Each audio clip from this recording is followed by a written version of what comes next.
Helo gyfeillion a chroeso i Sesiwn Stori, llyfrgelloedd a Sir y Fflint i ddathlu wythnos genedlaethol adrodd stori.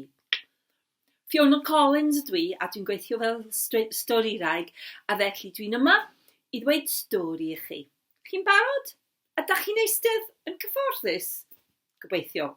Wel, ffordd â ni felly. Amser maith yn ôl. Doedd pethau ddim fel y maen nhw heddiw. Oedd o wlad i gyd yn llawn o deyrnasau fechan, a roedd brenin bach yn bob teyrnas fach. Ond doedd un brenin ddim yn fach o gwbl, achos roedd o yn cawr mawr, o'r enw Rich a Fawr. Ac roedd o'n frenin barus iawn. Oedd o eisiau llawr o tir, oedd o eisiau llawr o bres, oedd o eisiau lawr o rym. A felly, bob tro bydde fo'n cwrdd ag un o frenhinaeth bychan, bydde fo'n deud yr un peth. Tyd yma. Drycha ar fy nghai am gai mawr. A dyma'r brenin bach yn edrych ym mob man, ac yn dweud, pa'n ydy dy gai mawr, achos mae yna llawer iawn o gaiau yng Nghymru, da ni'n i gyd yn gwybod hwn. Dyma fo, medda'r cawr, gan bwyntio i'r awyr. Yr awyr yw fy nghai am gai mawr. O, nais iawn, medda'r brenin bach, achos dydy o ddim yn syniad da, dadla gyda cawr. A drycha ar dy ddefaid yn porau yn fy nghai a drycha ar fy migael yn gofalu amdanyn nhw, medda'r y cawr. Ble mae nhw? Gofynodd y brenin bach, cos does dim defaid yn yr awyr, da ni'n i gyd yn gwybod hwn hefyd. Ond, be sy'n yr awyr sydd yn gallu atgoffa ti o defaid? Rhywbeth mwy neu lai o'r un lliw, dim bach yn fflwfflyd. Y cymyle, di dy ddefaid yn pori yn fy nghai, medda Richard y cawr, a'r hael yw fy migael yn gofalu amdanyn nhw. Ac rhaid i ti talu. Rhaid i ti talu am defnyddio cae, rhaid i ti talu cyflog fy migael. O tir, medda'r cawr bach yn chwilio yn ei boceda. Faint ydi o? Bydda dy deyrnas yn gwneud y tro i dalu am defnyddio'r cae, medda'r cawr. Ac am cyflog fy migael, dwi eisiau dy farf. A gyda hyn, gyda fo'n gafal yn farf o brenin bach a'i torri i ffordd.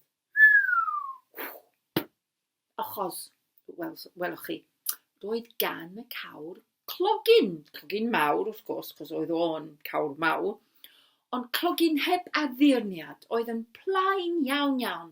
A felly, penderfynodd o, addurno ei glogin gyda addurniad barfol hyfryd. Ond oherwydd brenin oedd o, ac mantech brenhinol oedd y mantech, dim ond barfau brenhinoedd oedd o eisiau i addurno y clogin. Wel, cyn bo hir, roedd o wlad i gyd yn llawn o frenhinaeth bychan heb deyrnasau, heb farfau. Cyn bo hir, roedd deyrnas y cawr yn enfawr, a chyn bo hir, roedd gan y clogin addurniad barfol hyfryd. Ac eithio just blwch bach, rhaid ar waelod y clogin. Medda'r cawr, ble gai dod o hyd o frenin gyda farf fach i llenwi blwch bach. Ac oedd o'n gwybod oedd angen brenin ifanc arno fo, felly brenin sydd yn mae'n farf heb tyfu lot. Ac wedyn, dyma fo'n clywed a sibrwd am frenin newydd yn y wlad. Brenin ifanc, felly brenin gyda farf fach. Brenin y daeth yn brenin gan tynnu cleddyf allan o garreg. Y brenin Arthur, y brenin a fi ac a fydd. Mae ganddo fo fawr perffaith, medda'r cawr, a gyda hyn, gyda fo'n sgwennu nodyn wrth Arthur. Tyd yma, gyda dy farf, yn syth bin. Oedd yna'n cwrs toes iawn. A dyma negesydd y cawr yn mynd i ffordd i gamlan ac yn cyflwyno y neges wrth Arthur. Dyma Arthur yn darllen y neges. Doedd o ddim hyd yn oed yn deud os gwelwch yn dda. Ond, dyma Arthur yn ateb yn gwrtais, fel mi ddylaidd brenin wneud. Dwedwch wrth y cawr, y ryta fawr, mi ddowi a fy marf yn syth bin. A pan mae'r negesydd wedi mynd i ffwrdd, dyma Arthur yn edrych o gwmpas at ei hogion. Mae hogion y ffod gron. Ffortha ni, boys, da ni'n mynd i ymweld ar y cawr. A ffortha nhw ar gefn ceffyla. A tra oedd Arthur a'r hogion ar y ffordd i Ogledd Cymru, dyma'r cawr yn ymlacio yn ei lys. Oedd y haul yn disglerio, oedd yr awyr yn dawel, oedd yr aderyn yn canu twit, twit, twit. A dyma gwenynyn yn bzz. Oedd o mor dawel, oedd o bron i cysgu. Pan, yn sydyn, daeth mellt, a tharan, ac wedyn, arogl melys iawn. Be sy'n bod? Gofynodd y caw, a dyma fo'n galw ei negesydd i dod lawr o top y tŵr.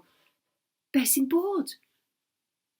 Mechten, a diwrnod braf, tarian, am diwrnod heilog, a arogl melys iawn. Be sy'n digwydd? A glwydd, meddwl y was. Doedd y fflach a welsoch chi, ddim y mechten, y fflach oedd yr haul yn disglerio oddi wrth aff wisgoedd mae'r hogion y brenin Arthur sydd yn dod yma i ymladd am dy erbyn di. O dir, meddai'r caw. A doedd y sŵn ddim yn taran, meddai fo. Oedd y sŵn a blwydd, rhyfel. Daeth o leisiau mae hogion y brenin Arthur sydd yn dod i ymladd am dy erbyn di. O dir, meddai'r caw. Neu, os hoffwch y dan hon yn Saesneg, o dir. A be am arogl melys? O, mae'n yn hawdd, meddai'r was. Arogl y medd hyd. A mae yma hogion i gyd yn y yfyd cyn cwffio.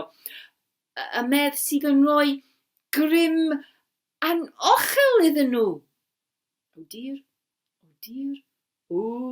dir, meddai'r caw. A pan cyrraeddodd Arthur a'r hogion y fford gron, dyma'r cawr yn rhoi ffidl yn y to heb cwffio. Daeth Arthur i mewn ac edrychodd rhaid yn canwyll llygad y cawr. Wel, a deud y gwir, mwy fel bwtwn bol y cawr, ond sech hynny. Dyma fo'n deud, Rita, dwi'n gweld y fawr berffaith i orffen dy glogin.